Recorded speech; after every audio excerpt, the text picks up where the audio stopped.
2025 NMMS के लिए सबसे इम्पोर्टेंट सवाल। अगर यह प्रैक्टिस सेट नहीं किया तो आपका पछताना पक्का। आइए स्टार्ट करते हैं। मानव शरीर में रक्त को शुद्ध करने वाला अंग कौन सा है? तो मानव शरीर में जो रक्त को शुद्ध करता है, रक्त को छानता है, तो वो हमारे गुर्दे होते हैं। ऑप्शन सी, गुर्दे। इनको इंग्लिश में किडनी भी बोलते हैं। प्रश्न नंबर 2,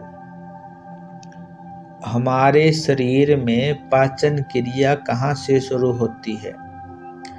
ऑप्शन 1, पेट से, मुंह से, छोटी आंत से या बड़ी आंत से।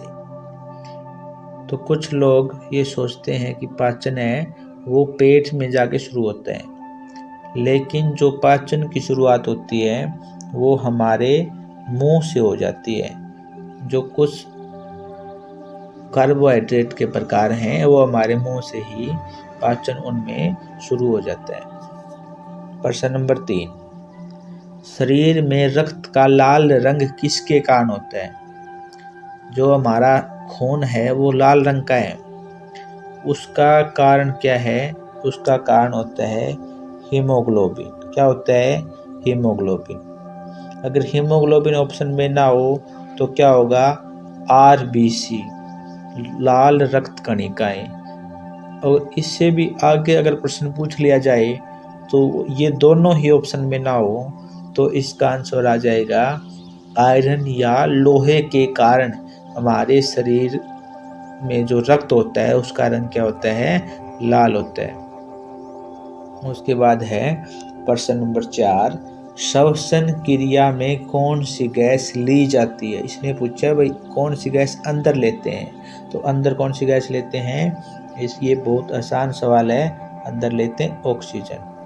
और यही सवाल अगर पौधे से पूछ लेता तो इसका आंसर हो जाता उल्टा, पौधे लेते हैं कार्बन डाइऑक्साइड। अब है प्रश्न नंबर 5, मानव शरीर में सबसे बड़ी ग्रंथि कौन सी है? ग्रंथि का मतलब है जिससे कोई स्राव निकलता है, जिससे कोई पदार्थ निकलता है। तो हमारे शरीर की सबसे बड़ी ग्रंथि है वो है यकृत, लीवर सबसे बड़ी ग्रंथि है। और जो सबसे छोटी ग्रंथि है वो है पिट्यूटरी ग्लैंड। ये जो सबसे नीचे लिखी है पिट्यूटरी ग्लैंड, ये सबसे छोटी ग्रंथि होती है। प्रश्न नंबर 6, पौधे भोजन बनाने के लिए किस गैस का प्रयोग करते हैं? भाई पौधों को भोजन बनाना है तो वो लेते हैं कार्बन डाइऑक्साइड। क्या लेते हैं? Carbon dioxide. पौधे का कौन सा भाग भोजन बनाता है? भाई ये ऑप्शन दे रखे हैं, फूल, पत्ता, तना, जड़। तो इसके हिसाब से आंसर इसका सही आएगा पत्ता। लेकिन पौधे का वही भाग भोजन बनाता है जो भाग हरा है, चाहे वो तना है चाहे फूल है, जो भी हरा है वो भोजन बनाता है। तो ऑप्शन के हिसाब से आंसर आ जाएगा पत्ता। प्रश्न नंबर 8, पौधों में जल किस प्रक्रिया से बाहर निकलता है? अगर तुम सुबह सुबह देखोगे पौधों के पत्तों के आसपास छोटी छोटी बूंदें दिखाई देती हैं, तो वो वाष्पो उत्सर्जन के रूप में पौधे पत्तियों के नीचे से जल निकालते हैं। जब वो सांस लेते हैं तो जल बाहर निकलता है, जिसको बोलते हैं वाष्पो उत्सर्जन। प्रश्न नंबर 9, पौधे किससे भोजन तैयार करते हैं? तो ऑप्शन देखो, जल, कार्बन डाइऑक्साइड और सूर्य के प्रकाश। तो पहला ही ऑप्शन बिल्कुल सही है। पौधे हैं जो वो जल, कार्बन डाइऑक्साइड और सूर्य के प्रकाश से अपना भोजन बनाते हैं। प्रश्न नंबर 10, पौधों में परिवहन की क्रिया कौन करता है? मतलब पौधों ने भोजन तो बना दिया, उसको सभी भागों तक कौन पहुंचाता है? पौधों में जो जल है जड़ से ऊपर जाता है, वो किसके द्वारा जाता है? तो इसका आंसर आ जाएगा जाइलम और फ्लोएम। जाइलम और फ्लोएम ये दो पौधों के ऊतक होते हैं जो जल को और भोजन को एक जगह से दूसरी जगह ले जाने में मदद करते हैं। उसके बाद है 11वां प्रश्न, प्रकाश की किरणें सीधी रेखा में चलती हैं, यह किस नियम से सिद्ध होता है? तो जो प्रकाश की किरणें सीधी रेखा में चलती हैं, इसको सिद्ध करने के लिए परावर्तन का नियम, क्या है इसका आंसर? परावर्तन का नियम ने इसको सिद्ध किया है। अगला प्रश्न है, किसी वस्तु का दर्पण में उल्टा प्रतिबिंब बनना किस कारण से होता है? तो कोई भी प्रतिबिंब बनता है, उल्टा सीधा कैसा भी, तो वो परावर्तन के कारण होता है। इसके कारण होता है परावर्तन के कारण। प्रश्न नंबर 13, ध्वनि तरंगे किस माध्यम में नहीं चल सकती? ध्वनि की जो तरंग हैं वो निर्वात में नहीं चल सकती। निर्वात का मतलब है वैक्यूम, उसमें नहीं चल सकती। और सबसे ज़्यादा आ जाए कि स्पीड ध्वनि की तरंगों की सबसे ज़्यादा गति किस माध्यम में है, तो उसका आंसर है ठोस। उसका आंसर है ठोस। ये दोनों ही प्रश्न बड़े महत्वपूर्ण हैं। उसके बाद है प्रश्न नंबर 14, प्रकाश की गति किस माध्यम में सबसे अधिक होती है? जो प्रकाश होता है वो सबसे ज़्यादा स्पीड से चलता है निर्वात में, और ध्वनि चलती है सबसे ज़्यादा स्पीड में ठोस में। ये एक दूसरे के उल्टे होते हैं। उसके बाद है प्रश्न नंबर 15, विद्युत धारा की इकाई क्या है? इसको किस में मापते हैं? ये इम्पोर्टेंट प्रश्न है और इसका आंसर है एम्पियर। प्रश्न नंबर 16, जब बर्फ पिघलती है तो यह किस परिवर्तन को दर्शाती है? बर्फ होती है ठोस, ठोस से कैसे बनता है? पानी बनता है, तो पानी क्या होता है? द्रव, ठोस से द्रव में। उसके बाद है प्रश्न नंबर 16, जल वाष्प के संघनन में क्या बनता है? जल वाष्प मतलब कि पानी के जो भाप हैं उनको संघनन करते हैं, मतलब कि ठंडे तापमान पर जब उनको रखते हैं तो क्या होता है? वर्षा की बूंदें उससे बनती हैं, बारिश उसी से बनती है। ठीक है।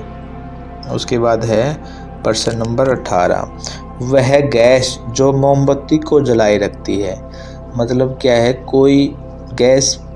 कोई भी गैस जो किसी चीज़ को जलने में सहायता करती है तो वो होती है ऑक्सीजन। क्या होती है? ऑक्सीजन किसी वस्तु को जलने में मदद करती है। उसके बाद प्रश्न नंबर 19, हवा का मुख्य घटक कौन सा है?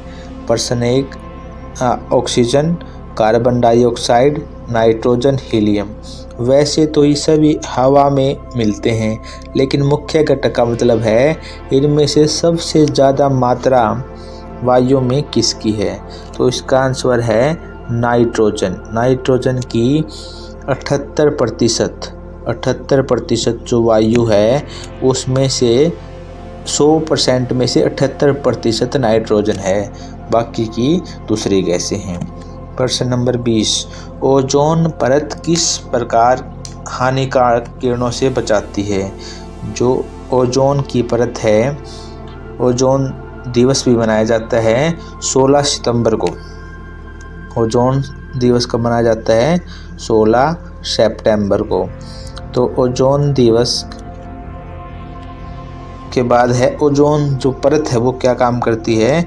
वो हमें पराबैंगनी किरणों से बचाती है, और ये पराबैंगनी किरणें त्वचा के कैंसर और आँखों में मोतियाबिंद की बीमारी पैदा करती हैं। प्रश्न नंबर 21, पाचन के बाद पोषक तत्व शरीर में कहाँ पहुँच जाते हैं? जो पाचन के बाद जब हमारे भोजन का पाचन हो जाता है तो सभी पोषक तत्व रक्त में पहुँच जाते हैं। उसके बाद है प्रश्न नंबर 22, हड्डियों और दांतों के लिए कौन सा खनिज आवश्यक है? हमारी दांतों और हड्डियों की मजबूती के लिए तो हमें ज़रूरी है कैल्शियम। कैल्शियम एक खनिज का नाम है जो हमें दूध में मिलता है। उसके बाद है, रक्त का कौन सा भाग थक्के के लिए जिम्मेदार है? थक्के का मतलब होता है कि जब किसी व्यक्ति को चोट लग जाती है तो कुछ देर के बाद हमारा शरीर में से खून निकलना अपने आप बंद हो जाता है, उसको बोलते हैं थक्का। तो हमारे शरीर में जो रक्त के कौन सी चीज़ है, कण हैं, जो उसको रोकते हैं, थक्का बनाते हैं, तो इसके लिए आंसर आ जाएगा प्लेटलेट्स। प्लेटलेट्स होते हैं वो थक्का बनाने के लिए जिम्मेवार होते हैं। प्रश्न नंबर 24, मानव शरीर में कितनी हड्डियां होती हैं? तो मानव के शरीर में होती हैं 206 हड्डियां। हमारे शरीर में पाचन रस कौन बनाता है? जो हमारे शरीर में जो खाना पचाने के लिए जो रस बनता है वो बनाती हैं हमारी ग्रंथियाँ। कौन बनाता है? ग्रंथियाँ। तो बच्चों यहाँ तक हमने कर लिए हैं 25%। आपको कैसा लग रहा है आप कमेंट करके बता सकते हैं। कुछ पूछना है तो कमेंट कर सकते हैं।